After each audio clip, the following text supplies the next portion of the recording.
What is the purpose of lawn aeration? Aerating the lawn used to be part of weekly maintenance tasks, but now it's generally used as a repair method, for brightening up a yard that's been neglected and built up a thatch. If a lawn is unkempt for a long time, layers and layers of dead grass can build up, preventing nutrients and water from reaching the soil. The purpose of lawn aeration is to create a healthy place for your lawn to grow. Loosens compacted soil. Pets and children can run miles back and forth across your lawn and over the years, which can lead to compacted soil. Additionally, dust and clay particles can blow in from neighboring fields and dirt roads, sinking down into the soil every time it rains, compacting the soil even further. Aeration creates little pockets in the soil that can relieve the pressure of soil compaction. Breaks up thatch. Thatch is a buildup of dry grasses. When they're the result of an unkempt, unmowed lawn, they tangle up at the surface, strangling the new growth. When they're the result of leaving clippings from the mower, they can form a thick mat of dried material that's subject to molding and can kill the healthy lawn beneath, preventing sunlight from reaching the seedlings and progressively making the lawn more and more sparse. Improves water infiltration.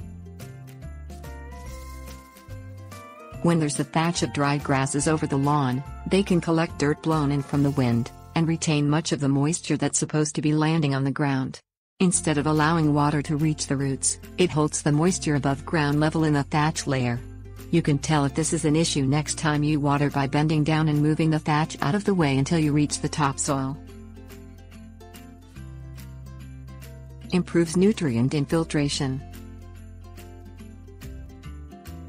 When water can reach the roots of the plant, so can nutrients. Much of the nutrients that grasses need are carried through the soil and into the roots via water. Additionally, the shaft of each blade of grass needs sunshine in order to photosynthesize.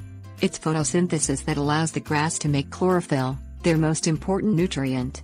When sunlight can't reach the grass because of a thick mat or thatch, it's time to aerate. Increases oxygen supply to roots.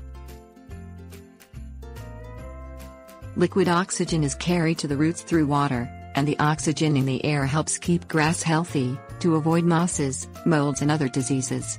Access to an available oxygen source helps your lawn grow thicker and healthier.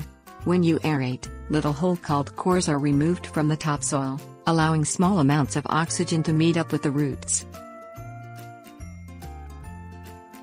Releases carbon dioxide gases. When plants inhale, they need to have access to carbon dioxide, but decomposing organic matter thatch releases nitrogen and methane, instead. Aerating helps release the carbon dioxide in the ground so that it can be used by the plants in photosynthesis. Encourages new, deeper root growth. Once the lawn has been aerated, water will be able to soak into the ground deeper than before, since there's no thick layer of matted grass to get in the way. Having water deeper in the ground will encourage the roots to grow deeper. Deeper roots means less time in between watering. The deeper layers of soil retain moisture longer than the uppermost layers because they maintain a more constant temperature.